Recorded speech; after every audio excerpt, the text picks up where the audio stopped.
तर मागच्या व्हिडिओमध्ये तुम्ही पाहिलंच आहे की श्रुतिका एवढे आवरून कुठं चाललेली आहे बघा. स्पीड कशी वाढली श्रुतिकाची चालायला. तर आम्ही आलो आहे स्मृती उद्यान गडचिरोली येथे. येथे लहान मुलं व ज्येष्ठ नागरिक आहेत त्यांना मोफत आहे आणि जे 5 ते 12 वयोगटातील आहेत त्यांना 10 रुपये आणि सामान्य नागरिकांना 20 रुपये असं तिकीट आहे. आणि 5:30 ते सकाळी 5:30 ते 7 सायंकाळी असा ह्याचा टायमिंग आहे.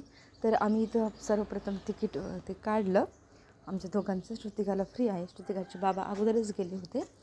तर इथं गेल्याच्यानंतर हे पहा असं बसण्यासाठी म्हणजे लेकरांना खेळण्यासाठी बसण्यासाठी ॲपल, इथं हॉर्स आहे आणि खेळण्यासाठी पण खूप आहे. आणि त्याच्यासमोर इकडं जंगलासारखं हे पहा. हे नजारा तर एकदम जसं की पिक्चरमध्ये दाखवतात तसंच नजारा आहे. श्रुतिकाच्या पोस्ट पहा ना, खूप भारी पोज देते ती.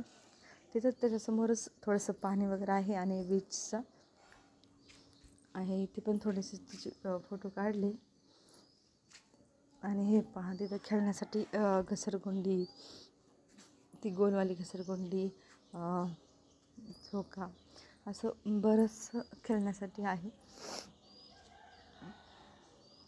आणि वातावरण पण इथलं खूप छान आहे. तर आम्ही जास्त वेळ नव्हतो तिथं कारण इथे लगेच पाऊस येतो. कारण आम्ही 1च तास इथं होतो. पावसाचं वातावरण झालं आणि आम्ही लगेच घरी आलो. येताना आम्ही पाणीपुरी आणली आणि इथली पाणीपुरी पण थोडी वेगळीच होती टेस्टला. त्यांनी ते आलू आणि ते त्या झाडाच्या पानामध्ये दिलं होतं आणि ते बघा गोलगप्पे असे मोठे मोठे होते आणि पाणी पण थोडं वेगळंच होतं. तर आलं आणि श्रुतिका खेळून खूप दमली म्हणून श्रुतिकानं पण पाणीपुरी खाल्ली. तिला आवडली पाणीपुरी. इथं दुपारी पाऊस येतो म्हणजे येतोच आणि आम्ही आलो की लगेच मग पावसाला सुरुवातच झाली होती. घरी आलो की हे पहा आणि असा खूप मोठा पाऊस आला. तर व्हिडिओ आवडल्यास लाईक करा, शेअर करा, चॅनलला सबस्क्राईब करा आणि अशी नवनवीन गडचिरोलीची माहिती तुम्हाला भेटण्यासाठी फॉलो करा. Bye bye.